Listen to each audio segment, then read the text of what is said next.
बच्चों, अनेक पौधे जिनमें कि वायु द्वारा परागण होता है, जैसे घासों में देखा जाता है, तो उनमें जब परागण यानी पोलन वायु के माध्यम से वातावरण में फैल जाते हैं, तो ऐसी स्थिति में वो परागण हमारी सांस के द्वारा हमारे शरीर में प्रवेश करते हैं। ऐसी स्थिति में हमारे शरीर का प्रतिरक्षा तंत्र क्रियाशील हो जाता है। क्यों? क्योंकि वह परागकणों के बाहर पाए जाने वाली जो प्रोटीन है उसे एक फॉरेन प्रोटीन, बाह्य प्रोटीन मान लेता है।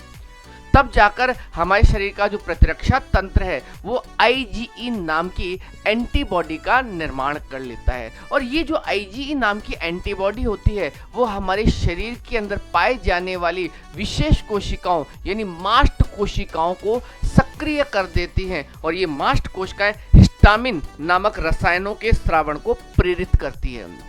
अब ये जो हिस्टामिन नाम के जो रसायन होते हैं उनकी वजह से ही, उनके निर्माण की वजह से ही हमारे शरीर में कुछ लक्षण दिखाई देने लगते हैं, खास तौर से जैसे नाक का बहना, छींकना, या फिर ये कहा जाए श्वसन संबंधी अन्य विकार, अस्थमा, ब्रोंकाइटिस, या खास तौर से जैसे हे फीवर आदि लक्षण प्रकट हो जाते हैं। और इन्हें ही हम नाम देते हैं बेटा पराग एलर्जी या पोलन एलर्जी।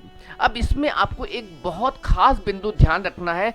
विभिन्न प्रकार के एग्जाम की बात करूं, चाहे नीट के एग्जाम की बात करूं, इसमें कि भारत के अंदर 1950 के दशक में अमेरिका से जो गेहूं आयातित की गई थी उसके साथ में पार्थेनियम नामक पादप के जो बीज है वो भारत में प्रवेश कर गए थे। ये मान सकते हैं कि अनवांटेड रूप से यानी अनिच्छित रूप से भारत में प्रवेश कर गए, एक प्रकार के खरपतवार के रूप में, जो आज के समय हमारे भारत के अंदर बहुत ज़्यादा उगते हैं। एक खरपतवार यानी वीड के रूप में उगते हैं। कौन? पार्थेनियम। और पार्थेनियम का दूसरा नाम है गाजर घास या कैरट घास। इसे कांग्रेस घास भी कहा जाता है। क्या भी कहा जाता है? कांग्रेस घास भी कहा जाता है, क्योंकि ऐसा माना जाता है क्योंकि इसके जो बीज है अवांछनीय, अनिच्छित रूप से भारत में प्रवेश करे थे। और आज हमारे भारत में पराग एलर्जी के मुख्य कारणों में पार्थेनियम भी है।